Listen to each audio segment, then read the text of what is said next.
So welcome everyone. Play from the start. You got to get this. Oh, get this organized. There we go.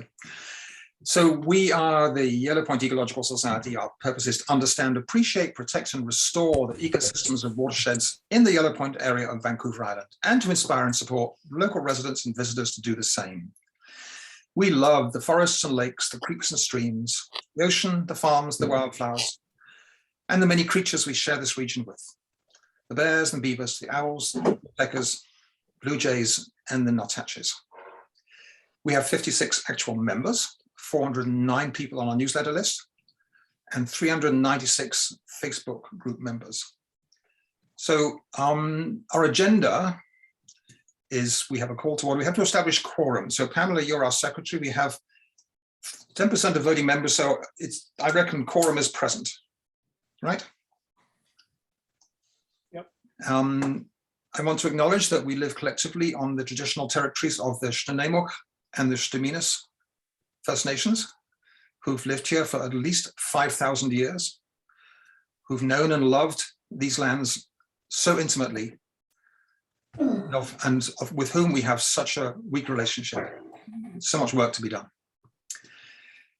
Do I have a motion to approve the agenda as laid out before you?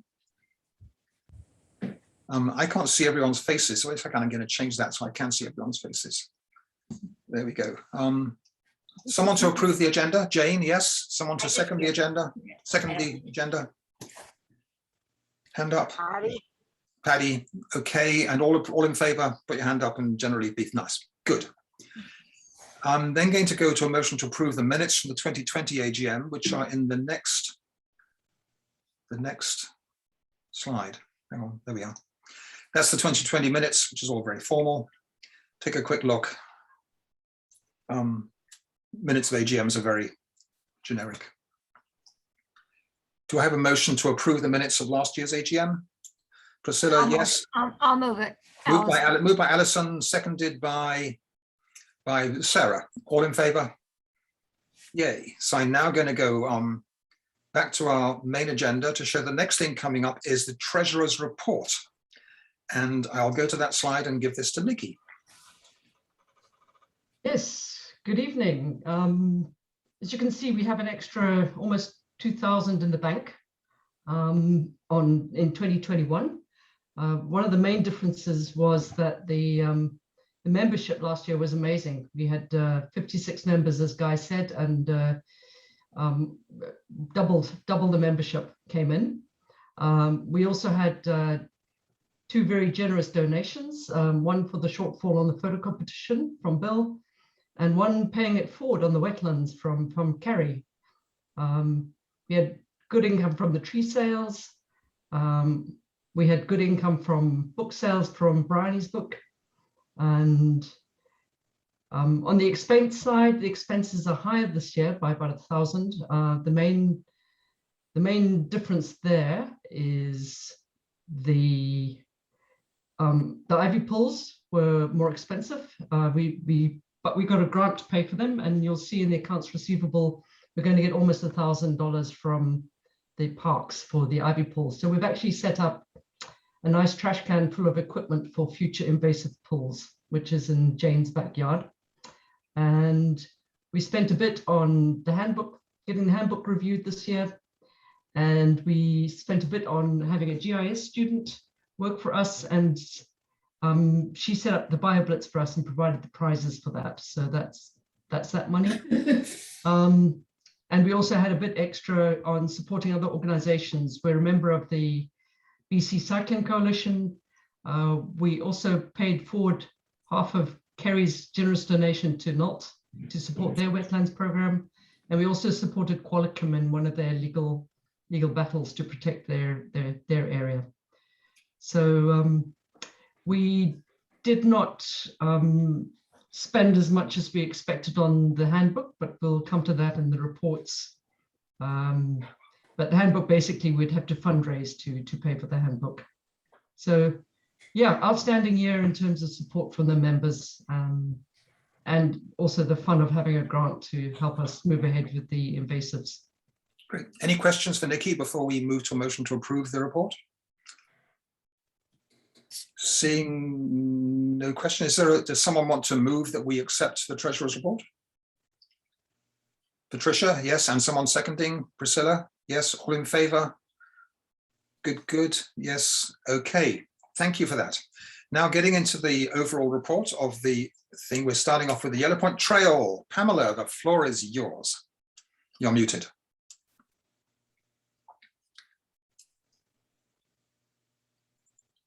Sorry about that. Yes, Yellow Point Trail, great news about that. We had Carrie Lynn, the Tiger, help us with a GIS map. What we did was we got a whole bunch of citizen surveyors, Sarah, one of them, Jane, Ross, Carrie Lynn, a whole bunch of people, and we surveyed most of the trail. And what we wanted to do is decide whether it went on the inside track or the outside track. We decided the inside track is where we want the separated trail to go. And we have now sent all that information to Bunt Engineering in Victoria because, yay, we have money to start the trail. The CVRD Area H gas tax has been assigned to Yellow Point Trail, so we have $400,000 to start. I was assigned a champion for the work that I have done with the Yellow Point Trail with the CVRD's active transportation. They hired some consultants to do some work to decide where trails should be, and ours was one of the ones that they decided that it's where it should be. The CVRD has also, so that's the public consultation. Oh, sorry, I did the citizen survey one. Yes, so now that we received that $400,000 in gas tax, the MOT, Ministry of Transportation and Infrastructure, has said that we are now eligible for an active transportation grant. When it becomes available for 2022, we will be in the running for an additional $500,000 grant. Oh my gosh. Yay. Yellow Point Ecological Society we're not allowed to apply for the grant, but the CVRD can apply for a grant in our stead, and we can continue wherever they leave off. We'll just add that money to the pot. I have a quick question from Paddy. You're muted, Paddy.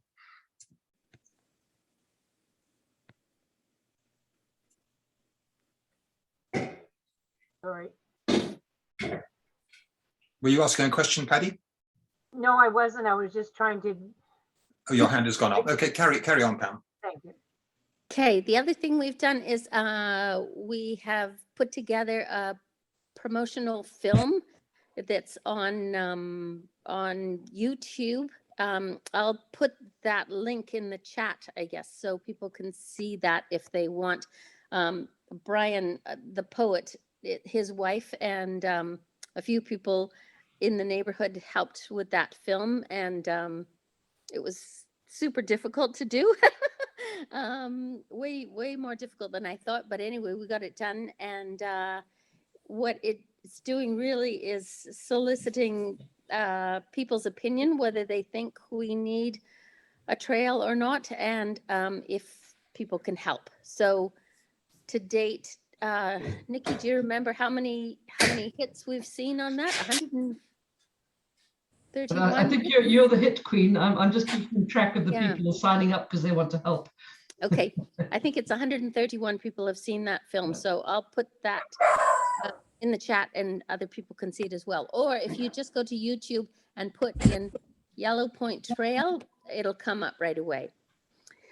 Yes, and in conclusion, I just want to thank everybody for their continued input, their continued help, and their continued support of this great initiative. Any quick questions for Pamela about the Yellow Point Trail before we move on? I've got one. Yes, David. Pamela, could you just give me the numbers again? around the gas tax from CVRD and then Yes. the potential grant from highways? Yes, the CVRD, I don't know exactly, but it's a bit less than 400,000. Okay, They took And the some money out because they actually funded three proposals this year. This is Director Ben Martman. There was toilets in the North Oyster Center and possibility of getting water tank, community water tank. Yeah. So they're working on that as well. Ross had a question. He says that I didn't answer the question about timing. So the timing on the 400,000 is that Bunt Engineering has been hired. Now they're going to do their planning this year, and the trail will start 2023. Any other questions? and then how are you contacting all the residences or landowners around the trail? I don't know. It's at this point, David, it's kind of out of our hands. Sorry, that's Ross's phone. At this point, it's out of our hands. We, the CVRD is going to, and the engineering company is going to do all that. David, won't get to your area for quite a while because we're starting at the chuck wagon and moving east and then north. Okay, all right, thank you. Okay, I'm going to move on. So our next. Just want to say thank you, Pamela, for everything you've done for the Yay, trail. yes. Yay, Pamela. It's amazing. It's amazing. So who was who agreed to talk on the wetlands mapping part of things? Was it you, Pam, again, or? You put me down for Nikki. that, Guy. Okay, Nikki, go for it. So I'll go very quickly, and Carrie Yes. Lynn, you can chip in. Yes. So, yeah, one amazing in-depth bit of work was done last year by Carrie Lynn, who was a GIS student. And she worked with the landowners, got permission to access land, and mapped, I think, about 6 or 8 of the little wetlands around the Yellow Point area. She did ground truthing, she took measurements, she checked pH, she checked the perimeters of the wetlands, and all this information gets put into polygons, which she loves making, and put onto GIS mapping, which we've got to make sure gets into the CVRD maps, because it's a lot easier to protect a wetland if you know it exists than if you don't know it exists. So when it comes to OCP planning and things like that, we really want to make sure that the wetlands are well mapped. And in the process of doing all this work, we had Carrie Lynn give a talk to us on her work. And then in her free time, next slide, she pretty much organized the BioBlitz. It was our first ever BioBlitz, and I tell you, it was such an exciting event. We had an amazing number of observations. Carrie Lynn did all the pre-work for getting permission to set up a BioBlitz for the area. And we contacted some BioBlitz people who were working, and one of those BioBlitz people who were working on the website was a person called Pacific White-Sided Dolphin. And they were the tops in terms of number of identifications, and Carrie Lynn had organized some book prizes. And so I was waiting for Pacific White-Sided Dolphin to fetch his prize. And this 11-year-old walks up my drive, and I go, "You're Pacific White-Sided Dolphin?" And Leon Steele said, "Yep, that's me." So that's our next David Attenborough, was part of our BioBlitz. But the schools got involved, and I think we got a lot of useful information, and we have some amazing members who could identify all the plants and some of the animals. So I really think that this should become an annual event. So this is why we're bending Carrie Lynn's rubber arm to help us with this year. Right. Yeah. So now we're on to the Teso Road Frog Project. So Justin, do you want to talk us through? I'll bring our first slide up. Yeah. Okay. So actually, yeah, sorry, next slide. It's kind of my first slide. There we go. So on Casey Road, there's been a large number of frog fatalities caused by cars running them over. So the aim of this is to figure out how to lower this and allow safe passage for the frogs to cross. So yeah, next slide. Yeah. So this area, the area with most fatalities is around 160 meters long, and it's located in a stretch of road sandwiched by two small bodies of water on either side. And the speed limit of this area is 60 kilometers per hour. So the cars are going pretty fast. So it hasn't officially been confirmed yet. I started this project in late October, early November, so the frogs already went into hibernation by then. So I've only seen a few of them. But the ones that I've seen are northern red-legged frogs, from what we can tell. And we haven't seen any bullfrogs. So we don't think there's bullfrogs being run over. And yeah, there's the road is completely covered with this. So yeah, it's a mess. There's lots of dead frogs. So the frogs are important because it's important to save the frogs because they are a at-risk species, and and they are at they're at risk due to habitat loss, also because of development and bullfrogs, and because these risks are caused by humans, then it's our responsibility to manage this. And yeah, finally, frogs are important to our ecosystems, eating algae as well as controlling insect populations, in addition to being prey sources for natural predators in the area. So our proposed solution is to create frog tunnels for the frogs to go underneath the roads. It's been used in several other communities. Tofino is one of them. They installed these underneath the highway to allow for the red-legged frogs to get from one side of the highway to the other.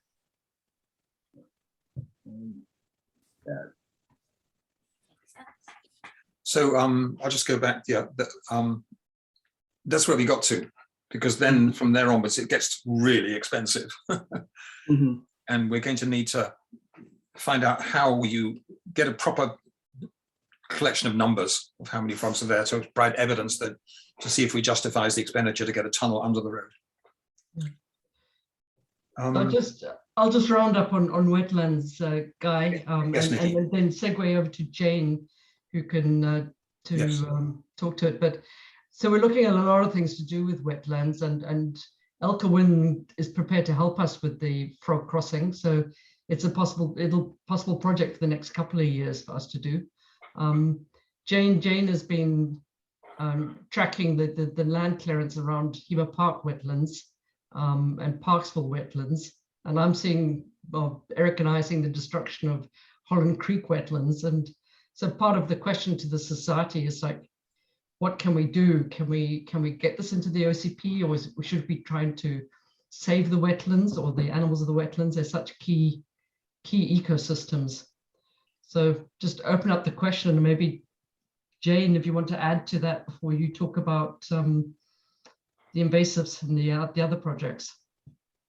I guess I don't have too much to say other than that with the Hema Park wetlands, I just don't know what to do. If you were to go back a few slides, there's a photo of the frog overlaid on Hema Park, and that's basically the area that Nikki's talking about that is slated to be cleared. That one right there. That frog is the perfect square of 16 acres, and you can see the corner covers those two wetlands, which go into that other wetland, which is where the frogs cross. So they've already logged about half of that. And all I know is that the senior park ranger was supposed to go out there today to check on it. But the fellow's plan is to log the whole thing. So will there be an impact? Possibly. What can we do about it? I just don't know. That's the eternal question. Yeah. Anyway, I'm going to go forward now to the next piece, which is our work on stopping the ivy. Jane, over to you. Right. Okay. Before I talk, I just want to say that I see that I am in the gallery as Jane, and there is somebody else logged in as Jane Alcock White. You're in twice then, yes? Whoever the other me is, I'd love to know. You can get twice. You can get twice as much work done. I don't know. Jane, I came in twice because I came in via Eventbrite and then I went on to Zoom because it was better. And I hid my other screen. So I was getting a little nervous, like who was trying to? Okay, anyways, so Hemer Park, we started this project last year. Was it? Well, obviously 2021, but I mean 2020, the year before. Yes. And in 2020, I do think we did 2 or maybe even 3 ivy pulls in these areas, but we started just in the big area and it was a little more sporadic, less organized. So we didn't make as much headway as we did last year. And we did get that grant that Nikki talked about, PEF. What is that called again? Nikki, do you remember what PEF? Park Enhancement Fund. Park Enhancement Fund. So we got about $1,000, which did help a lot because we put it towards tools and that lovely wagon that you see so we could haul everything out. We had money for snacks and refreshments for everybody and advertising. We had the great story in Take 5, and that really seemed to make a huge difference because we went from having 4 or 5 people out to having 15 or 18 people come out. So I think in 2020 we had 48 volunteer hours worth of work, but last year we were up to about 148 volunteer hours. So we got everything removed. We found several other smaller patches that weren't in our initial plan. And we spent the last pull basically removing roots and all the underground stuff. And going forward, the plan is just to replant the area with native plants, probably this year in the fall. And we would like to put in a invasive disposal bin that's kind of like one of those wooden composter bins with signage so that people are encouraged when they see something like that laurel leaf Daphne in the bottom there, which is everywhere, to pull it out and put it in the bin on their way out. We tried that with a garbage can and it was signed, but it got filled up with Garbage. Everything you can imagine except for invasive plants. So yeah, it seemed to be a success. Lots of people were motivated to come out and help us, and we just need to keep doing more. I see there's more things on this invasive plant strategy slide. So I've been working with the RDN, Regional District of Nanaimo. They have a parks coordinator. And I've been trying to sort of help them work with local community groups. There's interest to work in the Nanaimo River Canyon, which is a community park. There's a little tiny park by Cedar Elementary School. So NALT is going to work with the community local volunteers in the Nanaimo River Canyon. And RDN Parks is going to work just with a few of the teachers at Cedar Elementary School. And for Nanaimo River Regional Park, that is starting in May. We're doing a broom pull there. And I'm hoping, because the RDN started this initiative, that it will move into an adopt a park type plan, because RDN doesn't have that at all right now. They have, like the city of Nanaimo has an adopt a park, which is sort of like what we have with BC Parks, a partnership agreement, but the RDN has nothing in place to make this happen easily. So anyways, I hope that we're moving towards that. There's lots of different things happening and there's a lot of work to do. So that's why we need all the volunteers to help us do it. That's awesome. Jane, Yeah, and that's what we can do in just a day, as long as we have enough hands to do it. Wow. Jane, it's Patty Grand here. Hi. In the RDN, it's broken up a little differently than in other regional districts.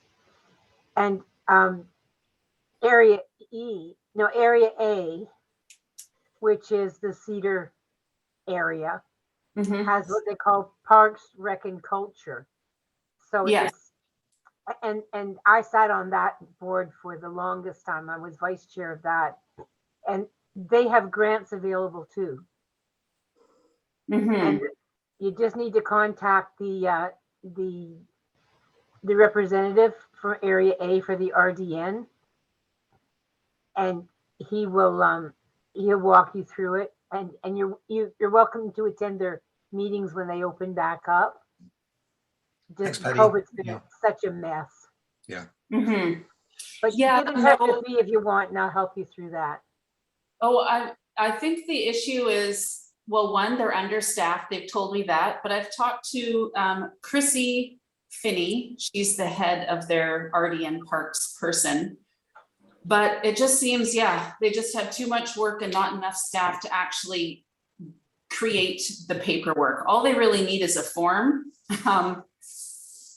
like the city of Nanaimo has, but they seem kind of hesitant to do that step. So anyways, we're starting with this group project in May in Nanaimo River Regional Park. And I'm just hoping it'll actually be positive and encourage them to make this whole process easier.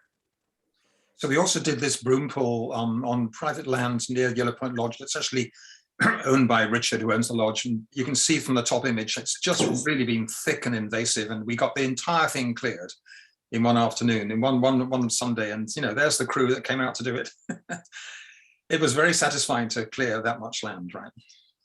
So then the next topic is the Cable Bay Trail area. Now, Jane, do you want to say a few words about this? Sure. I don't really have too much to say at all. I was talking with Jackie yesterday and today to try to find out if there are any updates. And all I can say currently, because we're waiting to be able to say something, is that we have a big announcement that's hopefully positive coming like in the next few days that doesn't protect the whole area at all, but you just have to keep waiting a little bit longer. We have to have permission to say anything. So that's all I have to say. Yeah, we did a presentation on this when we really spelt out the different bits of land, the part that's CVRD, the part that's RDN, the bit to the east of the trail, the bit to the west of the trail, what they're zoned for, all that technical stuff. And it's a complicated thing to get a handle on, but so many people love that trail. I mean, how many, like 16,000 people have signed the petition to try and make sure we do something to save it. We also had Alexandra Morton come and do a presentation to us on the joy of wild salmon, and she basically told us her story of how up in the Broughton Archipelago she had been working for 20, 30 years and finally making a difference when she started working with the First Nations, and most of the fish farms have actually been removed from the area. They were causing such damage and the sea lice was spreading, and they were basically wiping out the wild salmon. And there's a critical date coming up in April when the new Minister of Fisheries, well, the Joyce Murray, gets to decide whether the fish farm licenses gets renewed or they're permanently removed. So that's a big controversial thing, and we'll be tracking that. We had another presentation on what's happening at Ferry Creek with Apache Elder Bill Jones and Kathy Code, which David Suzuki chimed in. He was on the call, and we had a good discussion between Elder Bill Jones and David Suzuki. This has now gone quiet for the winter, but it's the actual protesters may want to deny this, but the impact they've had on the provincial government's policies have been fantastic. There was $182 million, I think, in yesterday's budget announced to help with the process of First Nations getting engaged with forest policy and seeing how much old growth they can defer. We also had a presentation on the mushrooms of British Columbia by Andy McKinnon and Cam Luther, based on their new book. And then there was a field trip the next day out at Wildwood, which was like really detailed stuff. And we now have copies of their book for sale. So we have, I believe, 10 copies left. If you'd like to order one of their amazing Bibles of mushrooms, call Pam at that number and she'll set one aside for you. And Guy, I think that we have the only 10 in the province. The only 10 books in the province. Oh my goodness. Well, there you go. There'll be gold dust. We're also raising, each year we raise Doug Fair seedlings. So if it's we're giving them away for a donation to Yes. If you want to replant any part of your land or you know a place where you'd like to plant them, we have quite a few of these things. So call Pam again for that. We had a presentation early last year on the Cook-Silo watershed with Kathy Pritchard, and that was really impressive understanding of the way that watershed works. And to show you how it works here, this second slide, oh, hang on, I didn't include that, I missed it out. When the rains came, the massive deluge we had before Christmas, it would be the floods. The entire sea turned brown with soil washed out of the Cook-Silo Valley as well as from the Fraser Valley. You can just see all that soil being washed off the clear cuts. Then we had a presentation with Bryony Penn and her amazing illustrations. And Bryony's actually given us permission to use her illustrations in the Landowner's Handbook that we'll be coming to shortly. We had an amazing presentation with Claudia Copley, who's the chief entomologist at the Royal BC Museum, or is he maybe the chief spider woman? I forget. And such details about the connection between the insects and the native plants and the caterpillars, you know, how a typical bird might need 600 caterpillars to feed its young during its, or maybe was it 6,000, I forget. And if we don't have the native plants, but the moths can't lay the caterpillars and the songbirds can't feed the young. So there's a close connection there, which was really inspiring. Coming up, we have to, the question of the new CVRD official community plan, the one they call the modernized OCP, will be coming. Sorry, Guy. Yes. Sorry to interject. How can someone see those talks if they did miss them somehow? They are all on our YouTube channel. And if you just go to YouTube and put Yellow Point Ecological Society in the search, you'll find each one of these talks. They're all there. Yep. Okay, thank you. So then we have, then starting in April, the CVRD will be releasing the draft modernized OCP, and we'll be getting fully engaged there. But we've been asked to do one of the community circles to invite like people to ask, like, what do we want to see when it comes to not just protecting the forest, but protecting the farmland, protecting the creeks, protecting the wetlands? What do we think about affordable housing, about housing on farmland? All these questions are coming up. So it'll be quite a lively time when that gets going. So we continue to be distressed at our inability to save great areas of precious forest from being clear cut for profit. The regulations and the legislation just are not fit for purpose. There's absolutely nothing there. It's, apart from the little strip around the riparian zone, there are no tools. And last week, I got a very distressed email from someone in Errington who gets our newsletter and said there's a particular person in Errington who goes around, he's simply buying the land, selling, stripping all the logs, selling and putting it straight back on the market for development. And we have no tools to protect our, you know, and a fellow buncher machine like this can come and strip at incredible speed. It's not about jobs, you know, there's just one person in the fellow buncher machine and one person driving the truck. So this is an ongoing challenge for us and for everyone on Vancouver Island. But this is the display, yeah, the mud coming down, all that mud. If you look next to, let's look at the Saanich Inlet area where it goes up into Cowichan Bay. That mud is not coming down the Cowichan River, it's coming down the Cook-Silo River. The Cowichan is clear, it's the Cook-Silo River watershed that's full of the clear cuts. And all that mud coming out of the Fraser is from the massive, you know, all the clear cuts up the Fraser area. So the sea lions flee the area. If you go to Cowichan Bay, they disappear when all that mud comes down. And it's really something that should be a massively alarm bells ringing for all of us. On our website, we have another record year last year with 35,000 people viewing one or more of our pages and 24,000 visitors. And it sounds amazing, but the secret is, look at the top one, the common yard birds on Eastern Vancouver Island. That website, this one here, which has the sound that each bird makes, got 24,000 people going to it, I think from all over North America. We really struck a chord with putting this one together. People love to be able to identify the birds by the sound they make when they can't see the bird.